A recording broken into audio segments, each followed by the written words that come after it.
자, 오늘 다룰 얘기, 이게 그냥 소셜미디어 앱 하나 얘기가 아니에요. 그 뒤에 숨어 있는 훨씬 더 거대한 그림을 한번 들여다보려고 합니다. 처음엔 다 끝난 줄 알았죠. 트럼프 대통령이 딱 나와서 내가 이 딜을 축복한다, 이렇게 말했으니까요.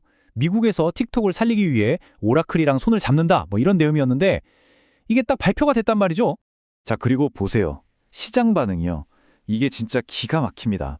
발표가 나오자마자 오라클 주가가 그냥 수직으로 솟구쳐버렸어요. 그야말로 폭등한 거죠. 아니 근데 딜이 다 됐다면서 왜 이렇게 아직도 말이 많고 불확실한 걸까요? 네, 바로 여기에 이 이야기의 진짜 핵심이 숨어 있습니다. 아주 결정적인 문제 하나가 딱 버티고 있었던 거죠. 바로 알고리즘이라는 함정입니다. 여기서부터 이 딜이 왜 그렇게 꼬이기 시작했는지 그 실타래를 한번 풀어보겠습니다. 이게 딱 양측의 입장을 보여주는 건데요. 정말 편행선이죠. 미국은 그 알고리즘 우리가 완전히 통제해야겠다 이거고, 중국은 어림없는 소리, 그건 우리 기술이고 절대 팔 수 없다 고 딱 선을 그은 겁니다. 결국 이 말은 뭐냐면 최종 키는 베이징이 쥐고 있다는 뜻입니다. 중국의 기술 수출 통제법이라는 게 있거든요. 이걸로 국가 안보를 이유로 들면 알고리즘 같은 핵심 기술 수출을 그냥 막아버릴 수 있어요. 그러니까 이건 특히 선거를 앞둔 현직 대통령 트럼프를 압박할 수 있는 엄청난 카드인 셈이죠. 너희 맘대로는 안 될걸 하면서요. 아니, 중국은 왜 이렇게까지 강하게 나오는 걸까요? 그냥 사업대화 하나인데 말이죠. 네, 이게 단순한 비즈니스 다툼이 아니기 때문입니다. 이건 지금 언제 터질지 모르는 지정학적인 화약과 한가운데서 벌어지고 있는 일이에요. 자, 그럼 이제 시야를 확 넓혀보겠습니다. 미사일, 인공위성, 그리고 보복. 틱톡 딜의 배경이 되고 있는 미국과 중국의 거대한 힘겨루기, 그 속으로 들어가 보죠. 타이밍이 정말 기가 막힙니다. 틱톡 딜로 한창 시끄러울 때 미국이 대만에 무려 110억 달러, 우리 돈으로 14조 원이 넘는 어마어마한 규모의 무기를 팔기로 승인해버린 겁니다.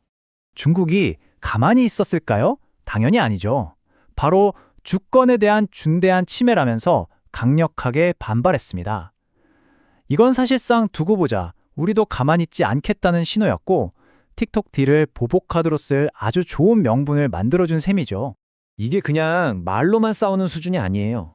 지금 긴장감이 어느 정도냐면 저 위 우주에서 미국이랑 중국 인공위성들이 서로 위험할 정도로 가깝게 붙어서 견제 기동을 하고 있다는 보도까지 나와요. 거의 뭐 새로운 우주전쟁이 시작되는 거 아니냐는 말까지 나올 정도입니다. 그런데 말이죠. 만약 이 모든 지정학적 갈등보다 더 큰 위협이 숨어 있다면 어떨까요? 어쩌면 이 모든 소동이 사실은 틱톡과는 전혀 상관없는 문제일 수도 있다면요. 이제부터가 이 이야기의 진짜 본론입니다. 틱톡 사태를 그냥 작은 해프닝으로 보이게 만들 정도의 거대한 비밀이 있거든요. 네, 바로 4조 달러의 비밀입니다. 사무신용 시장을 떠받치기. 어쩌면 이 딜의 진짜 목적은 바로 여기에 있었을지도 모릅니다. 자, 사무신용 시장, 이게 대체 뭘까요? 규모가 무려 4조 달러. 이게 어느 정도냐면 미국에서 제일 큰 은행인 JP 모건 자산이랑 맞먹는 수준이에요. 근데 문제는 이건 은행처럼 투명하게 규제받는 시장이 아니라는 겁니다. 일종의 그림자 금융인 거죠. 만약 여기가 무너지면 그냥 대형은행 하나가 통째로 날아가는 것과 같은 충격이 올 수 있다는 겁니다. 이 연결고리를 한번 보세요. 이게 정말 아슬아슬합니다. 첫째, 이 사모 신용자금들이 데이터 센터 같은 아주 중요한 곳에 돈을 대주고 있어요. 둘째, 오라클이 바로 이 자금줄에 깊숙이 연결되어 있다는 겁니다. 그럼 어떻게 될까요? 만약 오라클 주가가 흔들린다? 그럼 그 충격이 이 사모 신용시장 전체로 퍼져나가면서 돈줄이 마르는 신용경색이 올 수 있다는 거죠. 바로 이 지점에서 틱톡 딜이 등장합니다. 오라클의 가치를 폭등시켜서 이 위험한 연쇄 반응을 막는 일종의 안전핀 역할을 하는 거예요. 그러니까 이건 그냥 앱 하나 사고 파는 게 아니라 어떻게 보면 이 불안한 금융 시스템을 지키기 위한 일종의 구제금융이 셈이죠. 자, 이렇게 물밑에서는 금융 시스템의 불안정성이라는 거대한 문제가 도사리고 있는데, 그럼 우리가 실제로 체감하는 경제 상황은 과연 괜찮은 걸까요? 이 그래프를 보면 정말 입이 떡 벌어집니다. 미국 소비자 심리 지수인데요. 지금이 40년 만에 가장 낮은 수준이에요. 2008년 금융위기 때보다도, 심지어 코로나 팬데믹 때보다도 사람들이 경제를 더 비관적으로 보고 있다는 뜻입니다. 정말 심각한 신호죠. 단순히 기분만 안 좋은 게 아닙니다. 실제 지표도 나빠지고 있어요. 27주 이상 일자리를 구하지 못한 장기 실업자 수가 급격히 늘고 있거든요.